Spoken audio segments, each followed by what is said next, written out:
ఇక సారు బీహార్ వేయండు. తెలుగులో రోజు ఏడిసేది లొల్లి పెట్టేది ఆడపోయి హిందీలో లొల్లి పెట్టి, తెలుగులో ఏడిసేదే ఆడపోయి హిందీలో ఏడిసిండు. హిందీలో ఏడిస్తే నితీష్ కుమార్ లేవరాబాయ్ అని చెప్తూనే ఉన్నాడు. లేవరాబాయ్ అని చెప్తుంటే కూడా లేస్తలేడు, కూర్చొని కూర్చోబెడుతున్నాడు. పెద్ద మనిషి లేచిండు. అవతల పిల్లగానికి కూడా తేజస్వి, ఆయన పేరు తేజస్వి యాదవ్ కూడా అర్థమవుతుంది వాళ్ళు మీడియా వాళ్ళందరూ ఇరికిస్తున్నారని. ఈయనకు మైక్ ఇసి పెట్టే షోకి ఈ మధ్య మైక్ ఇసి పెడతలేడు. ఈయన ఏడవేనాడ ఈడ కూడా 2.5 గంటలు 2 గంటలు ప్రెస్ మీటు. ఆడ కూడా బీహార్ ముఖ్యమంత్రికి పని లేదనుకున్నాడు, ఏదనుకున్నాడు. మరి 2 గంటలు ప్రెస్ మీట్ పెడితే ఆయన ఇంటికి కూర్చుంటాడండి. ఆయన ఈయనకంటే చాలా సీనియర్ ముఖ్యమంత్రి. ఆయన వచ్చి నీకు మైక్ ఇచ్చి మాట్లాడితే ఏదో మర్యాదగా 10 నిమిషాలు మాట్లాడాలి, లేచి పోవాలి. ఇక నీ గంటలు నీ సుత్తింటానికైతే బీహార్ ముఖ్యమంత్రి లేడు కదా. ఇంకోటి ఆడికి పోయిండు. వాళ్ళేమో అంతగానో మర్యాద ఇచ్చి అన్ని చేస్తే సౌలతులన్నీ చేస్తే ఆ మీడియాలో అడిగినారు. అవతల భారతీయ జనతా పార్టీకి నరేంద్ర మోడీ అన్న ఫేస్ ఉంది, ప్రధానమంత్రి ఫేస్ ఉంది, మీ దిక్కు ఫేస్ ఎవరు అంటే మేము చర్చించుకుంటాం, చర్చించుకొని సమాధానం చెప్తాం అన్నాడు. సరే, ఇంకో మీడియా మిత్రుడు అడిగిండు, నితీష్ కుమార్ని మీరు ప్రపోజ్ చేస్తారా అంటే, అరే ఆడికి వేయండు, నీకు మర్యాద ఇచ్చిరా, నేనైతే ప్రపోజ్ చేస్తా, వేరే వాళ్ళందరూ డిస్కస్ చేస్తారు, చూద్దాం ఏమవుతుందో అని చెప్పొచ్చు కదా, మర్యాదపూర్వకంగా చెప్పొచ్చు కదా. ప్రపోజ్ చేస్తా, నీకంటే సీనియర్ ముఖ్యమంత్రి, నీకంటే పెద్ద రాష్ట్రానికి ముఖ్యమంత్రి, నీకంటే 2 కంటే ఎక్కువనే ఆడ 2.5 రేట్లు లోక్సభ స్థానాలు ఉన్నాయి, నీకంటే సీనియరు. నేను ప్రపోజ్ చేస్తా, నాకేం ఇబ్బంది లేదని చెప్పొచ్చు కదా.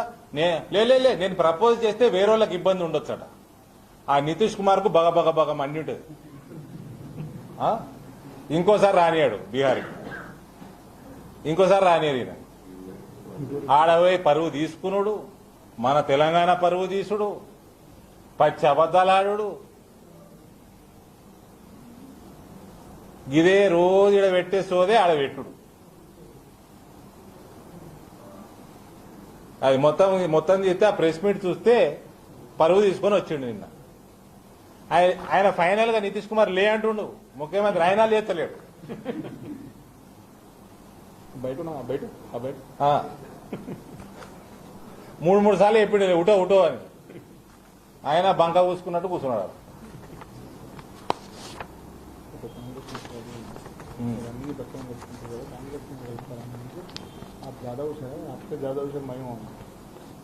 సమాధానం చెప్పకు.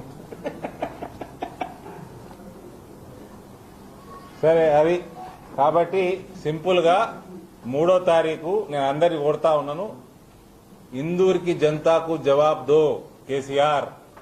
ఈ సభని మన కార్యకర్తలందరూ, ఇందూరు ప్రజలందరూ విజయవంతం చేయాల్సిందిగా కోరుకుంటూ, ఇందూరు ప్రజలందరికీ, పార్లమెంట్ ప్రజలందరికీ కూడా ఇంటింటికి కూడా నేను ఒక లేఖ రాయడం జరిగింది. ఈ లేఖను కూడా ఇంటింటికి పంపడం జరుగుతుంది. ప్రతి ఇంటికి మేమే పంపుతాం. మా బూత్ కార్యకర్తలు అందరు కూడా ఇంటింటికి తీసుకొని వస్తారు. ప్లస్ కేంద్రం నుంచి వచ్చిన సహాయము, నిధులు, కార్యక్రమాలు, దాని లిస్టు కూడా ఇందులో ఉంది. లేఖలో కూడా చాలా వివరాలు ఉన్నాయి. మీ అందరికి కూడా కాపీ ఇస్తాము. ఇది కూడా ఇవాళ ఈ మీడియా సమావేశం ద్వారా ఈ లెటర్ కూడా రిలీజ్ చేయడం జరుగుతా ఉంది.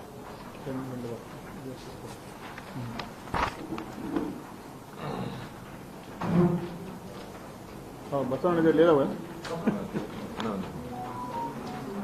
అడిగి నారాయణ అందరికి, మీడియా మిత్రులు అందరికి ఇచ్చేది కాపీ ఉన్నాయా? అక్కడ లాస్ట్ పోయేటప్పుడు తీసుకెళ్తారు.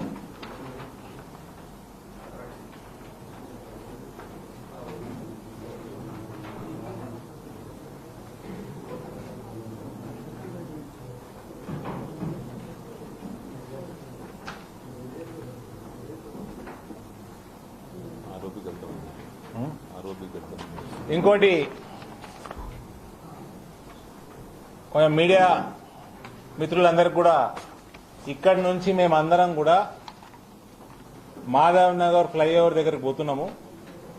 అక్కడ 2.5 సంవత్సరాలు అయింది. ప్రశాంత్ రెడ్డి గారు, కేసీఆర్ ప్రభుత్వము అంత పెద్ద ఇంపార్టెంట్ సమస్య మీద ఎంతవరకు తీసుకెళ్లిండ్రు అన్నది అక్కడ కూడా మేము ఒకసారి చూసుకొని పని చూసుకొని ఆడ నుంచి బిఎల్ఎన్ గార్డెన్ పోతాం. ఎల్లుండి సభ ప్రాంగణం ఫస్ట్ మాధవనగర్ ఫ్లైఓవర్ పోతున్నాము. అక్కడ కూడా మేమందరం మాట్లాడడం జరుగుతుంది. దయచేసి మీరు కూడా అందరు రండి. అక్కడికి ముఖ్యమంత్రి వస్తున్నారు కదా. నా కోరిక ఉండే ముఖ్యమంత్రి 2022లో వస్తే ఫ్లైఓవర్ ఎక్కి రావాలని, లేకపోయా ఆయన ఫ్లైఓవర్ మీదకి వెళ్ళి వస్తే మంచుకుంటుండే. హాయ్ ఫ్రెండ్స్, మా టుడే టుమారో యూట్యూబ్ ఛానల్ చూస్తున్నందుకు చాలా థ్యాంక్స్. మరిన్ని లేటెస్ట్ వీడియోస్ కోసం వెంటనే సబ్స్క్రైబ్ చేయండి. అలాగే ఈ బెల్ ని కూడా రింగ్ చేసేయండి. మా నోటిఫికేషన్స్ అన్ని మీ మొబైల్లో వస్తాయి. అలాగే మా వీడియోస్ మీకు నచ్చితే లైక్ చేయండి, షేర్ చేయండి, నచ్చకపోతే కామెంట్ చేయండి.